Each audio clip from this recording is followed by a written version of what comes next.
Hey guys, welcome back to my channel. तो आज की मूवी का स्टार्ट रेवेंस एंड नाम की एक छोटी टाउन से होती है, जहाँ पर एक बच्चा हर रोज की तरह न्यूज़पेपर डिस्ट्रीब्यूट कर रहा होता है।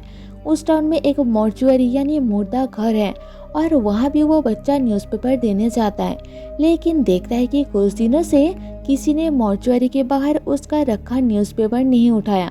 और यहाँ न्यूज़पेपर में एक न्यूज़ दिखाया जाता है कि एक मेंटल असाइलम से कुछ पेशेंट्स भाग गए हैं। अब वो बच्चा कैमरा लेकर मॉर्चुअरी के अंदर चेक करने जाता है और बेल बजाने पर कोई गेट नहीं खुलता। तो वो गेट के होल से एक फोटो क्लिक करता है जिसमें उसे किसी की आंख नजर आती है और गेट खोल के एक बूढ़ा आदमी उसके सामने आता है। इस आदमी का नाम डार्क है, जो कि काफी डरावना दिखता है। बच्चा उसे देख के डर जाता है और अपना कैमरा लिए बिना वहाँ से भाग जाता है। डार्क उस कैमरा को उठाकर एक बॉक्स में डाल देता है, जहाँ पर पहले से ही बहुत सारा सामान होता है और ये सामान उन लोगों का है जो पहले यहाँ आ चुके हैं। इसके बाद डार्क एक बच्चे का फ्यूनरल करता है और फ्यूनरल खत्म होने के बाद एक लड़की उससे मिलने आती है। इसका नाम सैम है। सैम यहाँ जॉब के लिए आई थी क्योंकि डार्क ने बाहर जॉब का नोटिस लगा रखा है। अब इंटरव्यू के बाद सैम मॉर्चुअरी को अच्छे से देखने लगती है। एक रूम के अंदर उसे कुछ बुक्स नजर आती है जिससे वो अट्रैक्ट होती है। तो डार्क बताता है कि यहाँ हर एक बुक में मरे हुए लोगों की कहानी है। सैम को हॉरर स्टोरीज में इंटरेस्ट था, इसलिए वो डार्क को उन बुक्स की हॉरर स्टोरी सुनाने को कहती है। तो डार्क पहला बुक पढ़ता है जिसकी कहानी 1950 की है। एमा नाम की एक लड़की पार्टी के दौरान वॉशरूम जाती है और दरवाजा ओपन करते ही उसके हाथ में कुछ चिपचिपा लिक्विड लग जाती है, पर उसे नजरअंदाज करके एमा अंदर जाती है। एमा असल में एक चोर है और उसने पार्टी में आए कुछ लोगों का वॉलेट चुराया होता है और एक कीमती घड़ी भी चुराती है। वॉलेट में से पैसे निकाल के वो अपने पास रख लेती है और तभी उसे वॉशरूम की कैबिनेट से कुछ आवाज़ सुनाई देती है। वो मुश्किल से कैबिनेट खोलती है और अंदर एक खतरनाक मॉन्स्टर को देख के बहुत ज़्यादा डर जाती है। इससे पहले कि वो मॉन्स्टर बाहर निकल पाए, एमा मुश्किल से कैबिनेट का दरवाज़ा बंद कर देती है। मॉन्स्टर शांत हो जाता है और एमा बिना आवाज़ किए वहाँ से जाने लगती है, लेकिन उसके हाथ से वो घड़ी नीचे गिर जाती है, जिसकी आवाज़ से मॉन्स्टर बाहर निकल के एमा को पकड़ लेता है और उसे अपने साथ कैबिनेट में ले जाता है, जिससे उसकी मौत हो जाती है और इनकी पहली स्टोरी यही खत्म हो जाती है। सैम कहती है कि ये स्टोरी इतनी भी डरावनी नहीं है, मुझे और ज़्यादा डरावनी स्टोरी सुनाओ। इसी बीच डार्क उससे जॉब एग्रीमेंट पर साइन करवा लेता है और मॉर्चुअरी का टूर कराता है। फिर डार्क उसे सेकंड स्टोरी सुनाता है जो पहली स्टोरी के 10 साल बाद 1960 की है। जेक नाम का एक लड़का अपने कॉलेज कैंपस में सैंड्रा नाम की एक लड़की से मिलती है। दोनों एक दूसरे को पसंद करते हैं और एक दिन काफ़ी करीब आ जाते हैं। अगली सुबह जेक अपने बॉडी पर रैशेस नोटिस करता है और उसके पेट में दर्द हो रहा होता है। वो डॉक्टर, जिसका नाम कोबलर है, उसके पास जाता है तो उसे एक हैरान कर देने वाली बात पता चलता है कि वो प्रेग्नेंट है।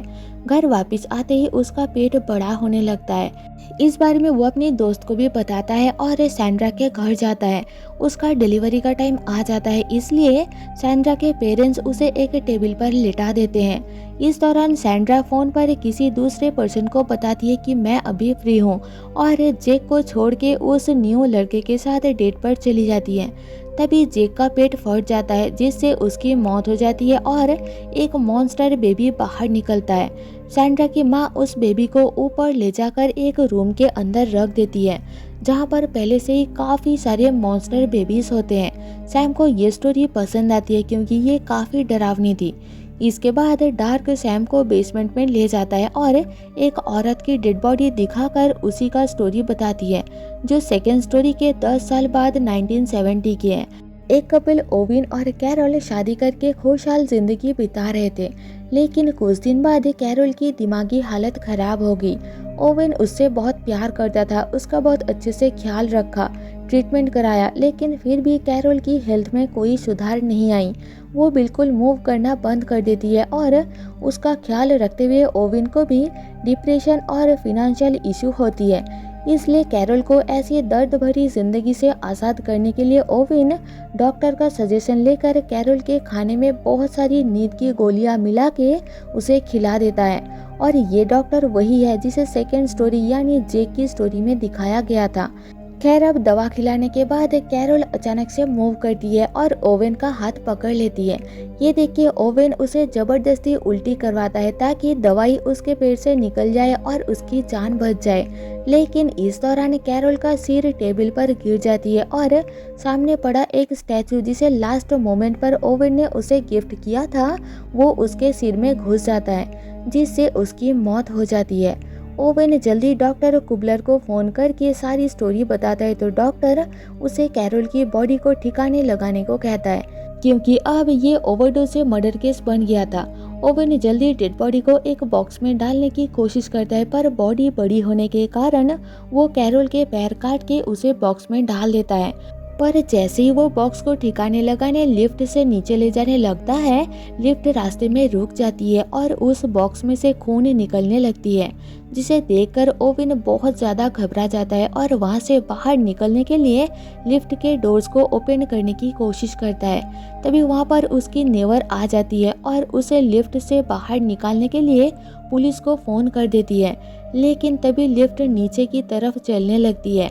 ओवेन लिफ्ट के होल से बाहर देखता है तो उसे अपनी बीवी के साथ बिताए पल याद आने लगते हैं। तभी अचानक बॉक्स का लॉक खुल जाता है और उसमें से कैरोल की भूत बाहर आकर ओवेन को डराने लगती है।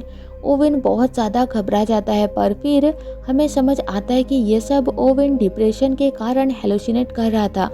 इतने में वहाँ पुलिस आ जाती है और ओवेन को पकड़ के मेंटल असाइलम भेज देते हैं। और ये असाइलम वही है जिसके बारे में मूवी के स्टार्टिंग में न्यूज़पेपर में दिखाया गया था।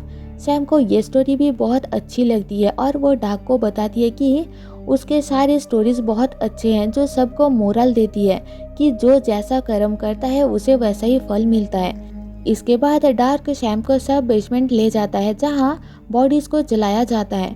यहाँ डार्क लोगन नाम का उस बच्चे को जलाने जाता है जिसका अभी अभी उसने फ्यूनरल किया था, पर सैम उसे रोकती है और रिवील करती है कि वो वहाँ किसी जॉब के लिए नहीं बल्कि कॉफिन में रखा लोगन के लिए आई है, जिसकी मौत के लिए वो खुद जिम्मेदार है। फिर वो डाक को अपनी कहानी बताती है कि वो लोगन की बेबी सिटर थी। एक दिन लोगन के पेरेंट्स घर में नहीं थे और उन्होंने सैम के लिए मैसेज छोड़ा था कि वो अपने खाने के लिए कुछ भी बना सकती है। यहाँ पता चलता है कि लोगन डॉक्टर कुबलर का बेटा है। फिर सैम जब अपने लिए मीट बना रही थी, वो टीवी पर एक न्यूज़ देखती है कि मेंटल असाइलम से कुछ लोग भाग गए हैं। तभी सैम को घर में एक इंजर्ड आदमी नजर आता है। सैम उसकी हेल्प करने लगती है और तभी उसे वो मेंटल असाइलम की न्यूज़ याद आती है। उसे उस आदमी पर शक होता है और वो उसका हाथ ग्राइंडर में डाल देती है। वो आदमी सैम पर हमला करता है और दोनों के बीच लड़ाई होती है। वो आदमी सैम को पीटकर लोगन के रूम की तरफ जाने लगता है तो सैम उस आदमी को फिर से पकड़ लेती है और उसके सिर पर टीवी फोड़कर उसे मार डालती है। थोड़ी देर बाद जब लोगन के पेरेंट्स घर वापस आते हैं तो उस पर्सन की डेड बॉडी को देखकर हैरान हो जाते हैं, क्योंकि असल में वो आदमी ही लोगन का बेबी सिटर था। और सैम मेंटल असाइलम से भागी हुई एक सीरियल किलर है जिसने अब तक 12 बच्चों को मारा है। खैर, अब लोगन के पेरेंट्स लोगन को पूरे घर में ढूंढते हैं पर उन्हें वो कहीं नहीं मिलता। तभी उन्हें माइक्रोवेव के अंदर से कुछ जलने की बदबू आती है और चेक करने पर पता चलता है कि सैम ने लोगन को मार के उसमें डाल दिया था। उस टाइम वो लोगन का ही मीट पका रही थी, क्योंकि वो सीरियल किलर के साथ साथ कैनिबल भी थी जो बच्चों को मार कर खा लेती थी और बाद में उनका एक दांत निशानी के तौर पर अपने पास रखती थी। खैर, अब प्रेजेंट में सैम उस मॉर्चुरी में लोगन का दांत लेने आई थी, जो कि वो उस टाइम नहीं ले पाई थी।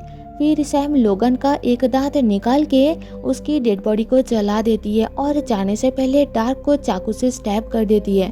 पर मरने की बजाय डार्क हंसने लगता है और उसके जख्म से खून की जगह एक चिपचिपा लिक्विड निकलने लगता है। उसे देख के सैम डर जाती है और वहाँ से भागने लगती है, पर उसे मॉर्चुरी से बाहर जाने का रास्ता नहीं मिलता। मॉर्चुरी एक भूल भुलैया में बदल जाती है। फिर सैम लाइब्रेरी जाती है जहाँ डार्क उसके आगे एक के बाद एक बुक्स गिराने लगता है, जिनमें उन सब मासूम बच्चों की स्टोरीज हैं जिन्हें सैम ने बहुत बेरहमी से मारा था।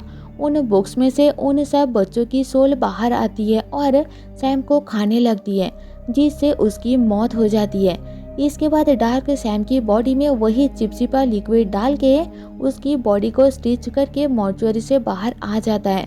पर मॉर्चुअरी से बाहर आते ही डार्क की बॉडी फट जाती है और एसेस में बदल के वो गायब हो जाता है, जिससे हमें समझ आता है कि डार्क इंसान नहीं बल्कि डीमन था। फिर हम देखते हैं कि मॉर्चुअरी के अंदर सैम फिर से जिंदा हो जाती है, जिसका मतलब है कि अब डार्क के बाद सैम ही उस मॉर्चुअरी को चलाने वाली है और डार्क ने उससे इसी जॉब के लिए एग्रीमेंट पर साइन करवाया था। फिर स्टोरी प्रेजेंट में आती है और हम देखते हैं कि ये सारा स्टोरी सैम उस बच्चे को सुना रही थी जो कि मूवी की स्टार्टिंग में न्यूज़पेपर बेचने आया था। हो सकता है कि वो अपना कैमरा लेने वापस आया था। स्टोरी सुन के वो बच्चा डर जाता है और सैम को बोलता है कि मुझे देर हो रही है, घर जाना है। जिस पर सैम उसे बोलती है कि अभी तो उसे डिनर भी बनाना है और उसके साथ आज का डिनर खाना है। और मूवी यही ख़त्म हो जाती है। Thanks for watching.